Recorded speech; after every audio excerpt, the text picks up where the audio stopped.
long, high-performing career. Welcome back to Streetball Strategies.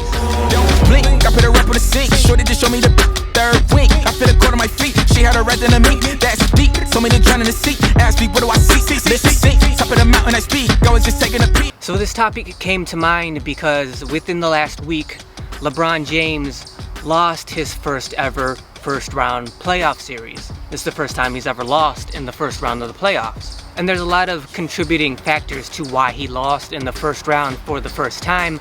But one of the most undeniable reasons has got to be that he's an old man. And I don't say that with any kind of disrespect. It's just a matter of fact that he's played so many minutes throughout his career. Throughout the playoffs, he's played so many more minutes than anybody else. Throughout Olympic playing minutes, he's played so many minutes. He's just have so much wear and tear over his body, over his long career, that it's inevitable and undeniable that at this point of his career, he's just coming down. He's on the decline of his physical abilities on the court. But because he's played at such a high level for such a long time, it made me think about how us as streetball players, how we can imitate that, how we can have our version of having a long career and yet playing at a high level for that long amount of time. What I found in my experience is that there's two major career paths, two major career curves that players have out here at the park. The most common career arc that players have is it lasts for a long time. They have years, if not decades, of longevity of playing out here at the park. But their peak, their prime is not that high. The main reason for not having a major high peak or prime is because most of the players out here are recreational players. They may love basketball, but they're more like weekend warriors. This may be their favorite way to spend their spare time, but yet it's only in their spare time that they are out here at the park. Because they spend such limited time out here at the court, that allows them to prolong their careers, and thus their careers last for years, if not decades. But also because of the fact that they are only out here, say on the weekends, while they have a long career, their playing quality, their playing peak and prime is not as high as it could be if they were out here more often. So that's the most common career arc I see out here at the park. But there's another career arc that I myself experienced and I've seen numerous times happen out here at the park, and that's very much the opposite. And that's where you have a very sharp, relatively quick rise in your physical abilities, but because you rise so quickly, because you have such a strain on your body to rise so quickly, you have a relatively small, short window of your prime and your peak, and your body can only sustain that for so long before you start to fall off and have a pretty steep, quick, relatively fast decline in your physical abilities. That's what happened to me, and I've seen it happen mostly to like players who are in their prime in high school and college, and for that 4 to 8 year window, they have a very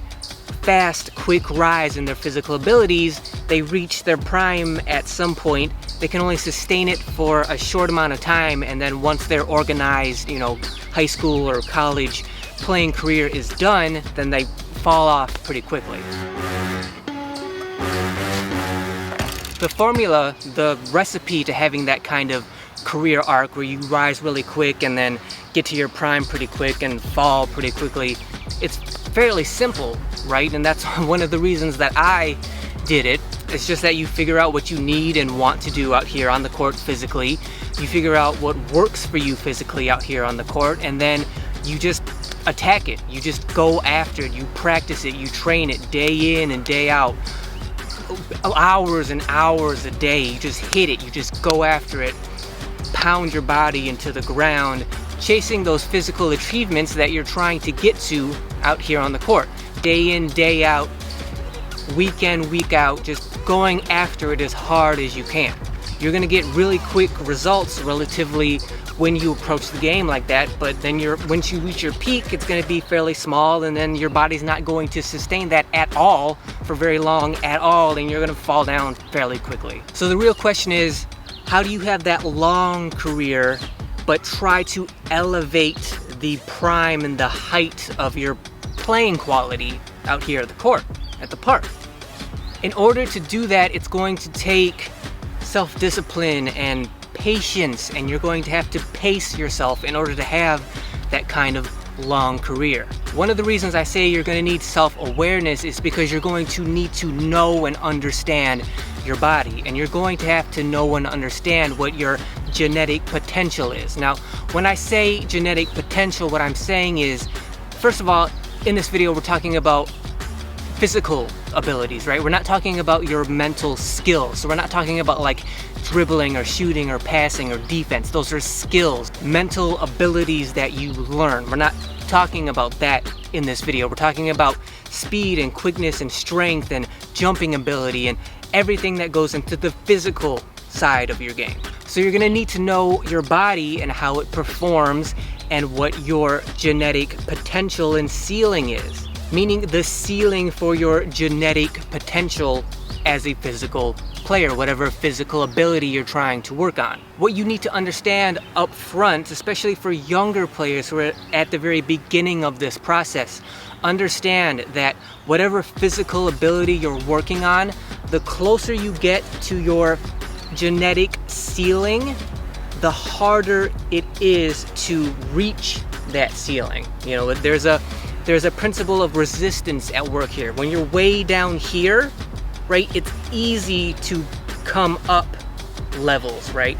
But the closer you get to your ceiling, the harder it's going to become. The closer you get to your genetic ceiling, the harder it becomes, the more strain and stress you're going to be putting on your body. The more stress and strain you're putting on your body to get as close as possible to your genetic ceiling, the more likely you are to be hurting your body in the long run. You're going to be putting so much strain and stress on your body that the chances are you're probably going to end up decreasing your physical abilities, your longevity of your career, because of the strain and stress you're putting on your body to get close to that genetic ceiling. Let's say, for example, you're a strong player. You have a lot of strength as a player. Just naturally, you happen to be strong.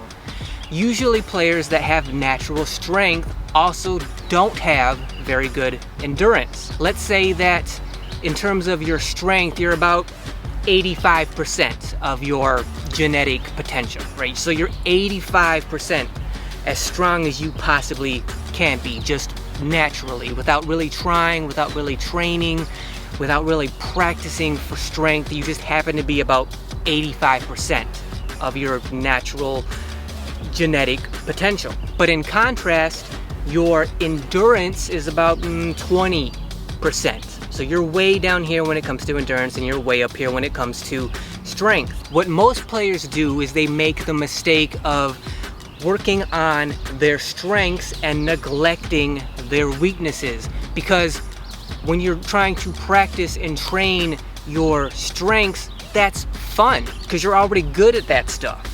You're already strong, so it's fun to work on strength because you're already strong. So that's what they focus on, but they neglect their weaknesses because it sucks to work on the stuff that you're not good at. It takes a lot of time, it takes a whole lot of effort, and it takes a lot of repetition that can get tedious after a while. And so people neglect their weaknesses because it's not fun, it's hard. But in terms of lengthening your career, if you focus on your weaknesses, you're going to be intentionally pacing yourself to make them better over time. So I advise, don't worry about your strengths. Your strengths are already good. They're strengths.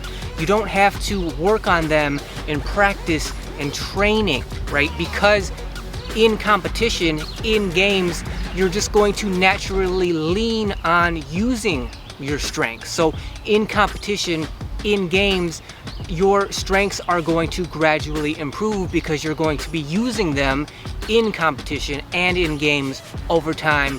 Thus, they're going to increase and get better naturally. So don't worry about them. When it comes to intentional training, intentional practice, trying to get better, focus on your weaknesses. Focus on that endurance. If you want to lengthen your career, focus on your weaknesses and focus on bringing your weaknesses up to match whatever strengths you have. You should do that with all of your weaknesses. Identify what all of your weaknesses are, get to know your body, get to know where you are on the spectrum of your genetic potential. Bring all of your weaknesses up to the point where all of your physical abilities are pretty much even, and then at that point, that's when you can start focusing in on trying to go from 85% of whatever your genetic potential is, and then focusing on trying to then elevate everything closer to your genetic ceiling all at once. That's a fairly simple concept in theory, but in application and practice, it's actually really difficult to do, because when you're not working on your strengths actively, when you're only focusing on your weaknesses, that's gonna take a long amount of time to complete. But that's what we want. We want that long amount of time. Because remember what I said, when you're working on your weaknesses and your weaknesses are down here on the spectrum of your genetic window and your genetic potential, right? You're not hurting your body, you're not straining your body, you're not putting your career in danger in terms of longevity when your weaknesses are way down here and you're working on them. The closer you get to that genetic ceiling, the more strain you have to put on your body. Thus, that's when you get into the danger zone of maybe overexerting and wearing down your body to hit that ceiling. But when you're working on your weaknesses and they're way down here and they're just gradually coming up over time, you're not in danger of shortening your career when you're down here with working on your weaknesses. By that time, your body will have become so physically adapted to dealing with the hard work and the strain and the stress of building itself up in a physical sense that once you start to get towards that genetic ceiling, your body will be more efficient at dealing with that strain, with that stress, which lowers the chance of you wearing out, wearing down, breaking down your body to get closer to that genetic ceiling. And what's going to happen in theory in terms of your physical abilities out here on the court in your career arc is there should be a steady incline in your physical abilities over a long amount of time. And whereas most careers, their peak and their prime is usually somewhere in the middle of their career because they spend the decline of their career trying to fight that decline, which helps to lengthen out their career. Thus, the peak happens in the middle of their career. In theory, what should happen if you do what I just advised you to do with working on your weaknesses over time, your peak should happen more towards the end of your career, because you're steadily building over time and you're slowly building, and then you'll get to your peak and you should be able to sustain that for longer because you have conditioned your body to deal with and be able to sustain that physical strain for a longer amount of time. And then, as it happens with every player, you'll eventually not be able to sustain that and you'll start your decline. But theoretically, that decline should happen at the very end of your career as opposed to more towards the middle, which I would say is preferable. That's how to have a long, high-performing career. Work on your weaknesses. Focus on your weaknesses, bringing them up to your genetic potential. In doing so, you will have a long career. You will force yourself to pace your career out while at the same time maximizing your potential for your peak and prime of your career. So thank you guys for watching. If you like this information, if you found it helpful, a thumbs up would be great. And let me know down in the comments if you have other ways to maximize your career in this way. A way to lengthen your career while at the same time having a high ceiling, a high prime and peak of your career? Let me know down in the comments. I'd love to hear what you have to say. Also, don't forget to subscribe to the channel. When you guys do that, it really helps me out and I really do appreciate it. So make sure, if you haven't yet, you hit that subscribe button. And don't forget about the notification bell. We are starting to get into summer out here in Michigan, and this is my favorite time of year. It's my favorite time to make videos. Usually I post one video a week, but in the summer, it is likely that I will post numerous videos throughout the week, so make sure you hit that bell so you're notified when those videos go live, and see you guys next time. Go to that place where nobody even